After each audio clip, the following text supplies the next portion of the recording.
Bienvenidos a la presentación de Barrio Universitario. Nosotros somos Candelaria, Luana, Milagros, Azul, Delfina, Julián, Ana, Lucía y Florencia. Institutora a cargo es Jorgelina Scufi.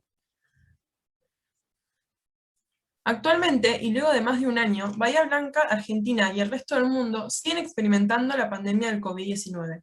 Ante esta situación, el mundo se centró en la búsqueda de una estrategia que nos permita un contexto previo a esta.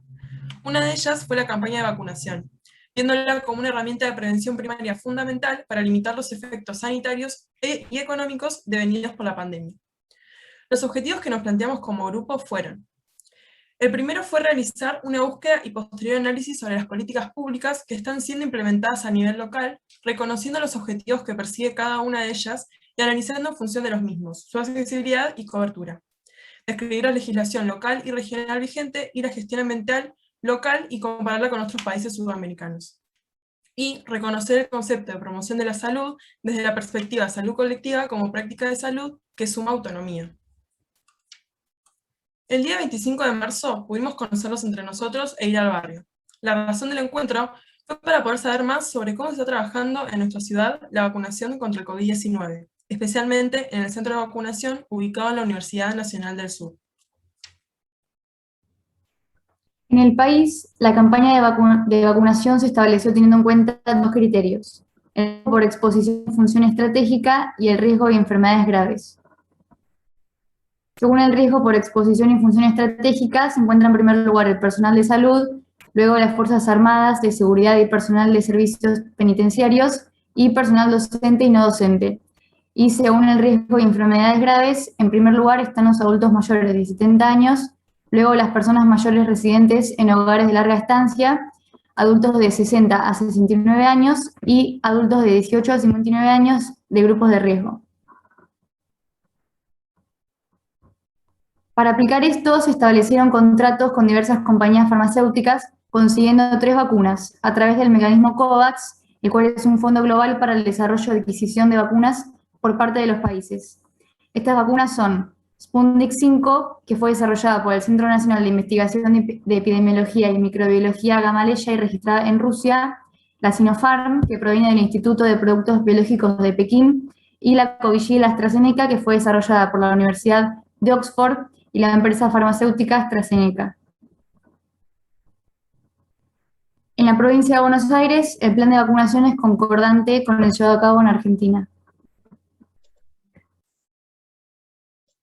¿Y qué pasa en Bahía Blanca? En cercanías al barrio, encontramos el centro vacunatorio de la Universidad Nacional del Sur, el cual visitamos el 25 de abril.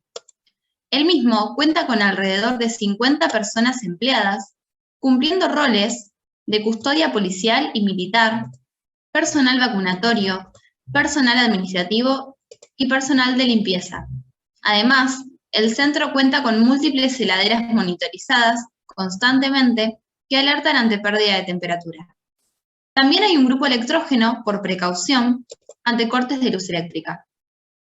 En Bahía Blanca, el día 4 de mayo del corriente año, se encuentran 126.667 personas inscriptas, de las cuales el 68% son mayores de 60 años. A su vez, se realizaron 67.462 vacunaciones, de las cuales el 92% corresponden a primeras dosis. A su vez, de dichas primeras dosis, el 74% fueron aplicadas a mayores de 60 años. En base a los objetivos de la Unidad 5, comparamos cómo es la campaña de vacunación en Argentina y en relación con otros países de América Latina, como es el caso de Chile, Brasil y Uruguay. Con respecto a Chile, la distribución de las vacunas fue en base a las regiones con mayores índices de casos activos. Se basó en vacunación de personas entre 18 y 59 años con comorbilidades y entre 18 y 59 años con discapacidad. En una segunda etapa se vacunará a toda la población en general con la vacuna Pfizer. En lo que respecta a Brasil, Brasil cuenta con un proyecto denominado Proyecto S que evalúa las consecuencias de la campaña de vacunación. Además, Brasil anunció su primera vacuna nacional, la Butanvac, y además cuenta con la vacuna AstraZeneca de Oxford y la vacuna CoronaVac. La estrategia de vacunación se basa principalmente en personal de salud, personas mayores y con factores de riesgo. En cambio, en Uruguay se están priorizando según el riesgo de enfermar gravemente, según la exposición y según la vulnerabilidad. Cuentan con las vacunas del laboratorio Sinovac y del laboratorio Pfizer. Los grupos habilitados para anotarse son personas entre 18 y 70 años inclusive, personal de salud y trabajadores del área asistencial que aún no se hayan vacunado, personas mayores de 80 años, personas entre 71 y 79 años. Al 25 de marzo del 2021, Uruguay cuenta con personas ya vacunadas, dentro de las cuales se destaca personal de educación, policías, bomberos, militares, personal aduanero y población general entre 55 y 59 años. Bueno, a raíz de nuestra visita al barrio y presenciar el lugar donde se lleva a cabo la vacunación, nos planteamos qué barreras de acceso se pueden presentar para las personas que acuden a vacunarse. Para esto nos basamos en el autor Frank Danabedian y en las barreras que identifica la Fundación Bunge y Born. Las barreras de acceso, como vemos, presentan 3 dimensiones. La ecológica, que se refiere a la ubicación del lugar, la financiadora, que tiene que ver con la capacidad económica de los usuarios, y la organizacional, que es la organización del lugar donde se brinda el servicio. Particularmente en la posta de vacunación contra COVID-19 de la UNS, pudimos encontrar distintas barreras de acceso, como por ejemplo, la asignación de los turnos para la vacunación se establece según cantidad de vacunas que llegan a cada posta de la ciudad y alrededores, y no en relación con el barrio donde habita el beneficiario del turno. Por tal motivo, algunos vecinos del barrio universitario tienen que ir hasta la posta de Ingeniero White u otro lugar alejado, teniendo tan cerca la UNS. Esto puede ocasionar altas dificultades para trasladarse. Siguiendo el análisis de mi compañera, y debido a la anterior barrera, surgen otras, como la incapacidad de llegar a la posta en localizaciones alejadas, ya sea por falta de transporte o por no poder pagarlo, incluyendo el precio del taxi o del colectivo, o bien por tratarse de personas que tienen algún tipo de discapacidad y se vuelve aún más complejo el transporte. Otra cuestión que pudimos identificar es que las personas con turno debían esperar fuera del establecimiento, y cuando se presentaban condiciones climáticas desfavorables, estas las trasladaban dentro del establecimiento, en los pasillos de la posta de la UNS del complejo Alem, que era un lugar muy estrecho. Si bien estaba alquilado, podía presentarse como una barrera. Teniendo en cuenta que la visita a la posta de la UNS fue en marzo, cuando habían climas cálidos, y recordando que se estaban implementando carpas en el playón de la UNS, podemos interpretar que actualmente con los climas tan fríos que están habiendo en la ciudad, podría haber algún tipo de barrera en el caso de que las personas tengan que esperar afuera durante mucho tiempo y pasen frío. Por último, teniendo en cuenta que se vacunan a las personas mayores, a los adultos mayores, un obstáculo que podemos identificar fue el hecho de que si la persona puede o no puede subir escaleras.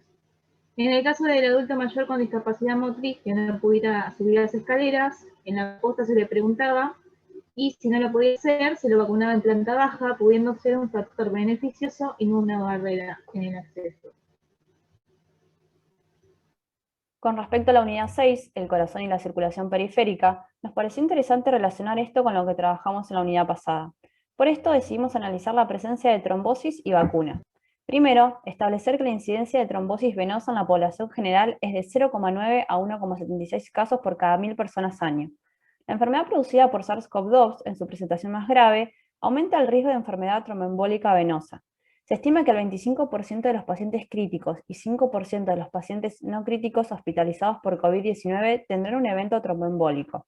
Este riesgo es muy superior al que se evalúa cuando se relaciona con la vacuna de AstraZeneca, que de esto se encargará de profundizar y explicar mi compañera. Bueno, respecto a eventos tromboembólicos, se ha registrado el descenso del recuento plaquetario en los 7 a 20 días siguientes a la administración de la vacuna AstraZeneca. Estos eventos han sido fundamentalmente en sitios inhabituales, como por ejemplo trombosis de senos venosos cerebrales. Y además, más de la mitad de estos casos se dieron en pacientes de sexo femenino menores de 60 años.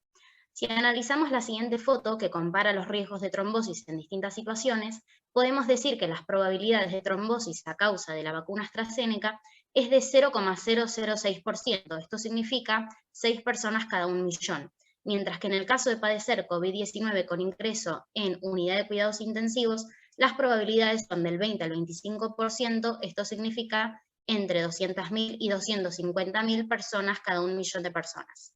Además, se debe tener en cuenta que el riesgo de trombosis es mayor por tabaco, anticonceptivos orales y vuelos largos que debido a la vacuna AstraZeneca.